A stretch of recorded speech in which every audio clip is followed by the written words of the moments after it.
Great रैंच morning sir, process अपन समझून घेतोय। पहिली प्रोसेस आहे, जैसे हमारी जड़ी बूटी आती है उनको बॉइलिंग करके उनके अंदर ट्रांसफ़र कर लेते हैं, सब्जी वगैरह सब।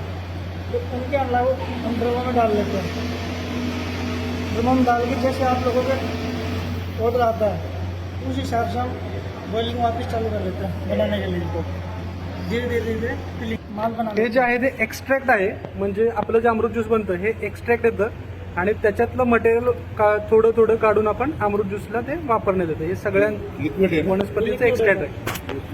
त्यानंतर दुसरी प्रोसेस असते ती म्हणजे बॉटल पॅकिंगची। या मॅडम बॉटल घेऊन बसलेत। ही आपली रियांशची बॉटल आहे सध्याची। त्या रियांशच्या बॉटलवर आपला लोगो पण आहे, जे की मी दाखवू नाही शकत आहे सध्या। ठीक आहे। नेक्स्ट प्रोसेस आपली असते ती म्हणजे इथं बॉटल एका ठिकाणी येतात, त्याच्यानंतर इथं आपल्या रियांश अमृत ज्यूस इथं या मशीनमध्ये फिल केलं जातं। या मशीनमध्ये फिल होतं बघा।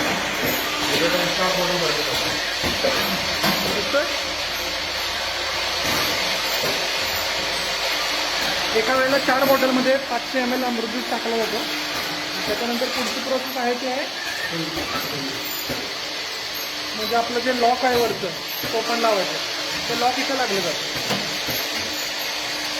त्याच्यानंतर पुढच्या प्रोसेसला जातं। त्याच्यानंतर पुढची प्रोसेस जी आहे हे रॅपिंग आहे। आपल्या अमृत ज्यूसला जे रॅपिंग लागलं जातं पॅकिंगला, ते रॅप लागलं जातं आणि वरती जे आहे झाकण 30 ml ते इथं लागलं जातं।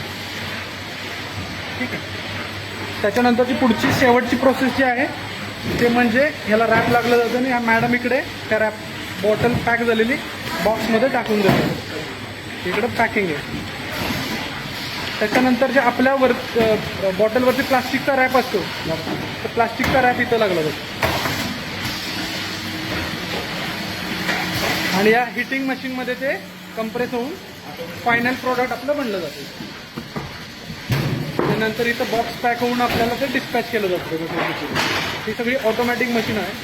त्याच्या पद्धतीने तुम्हाला सर्व प्लांट मी दाखवला आहे मित्रांनो। इथं सध्या इथं मी गोरख सर आहेत,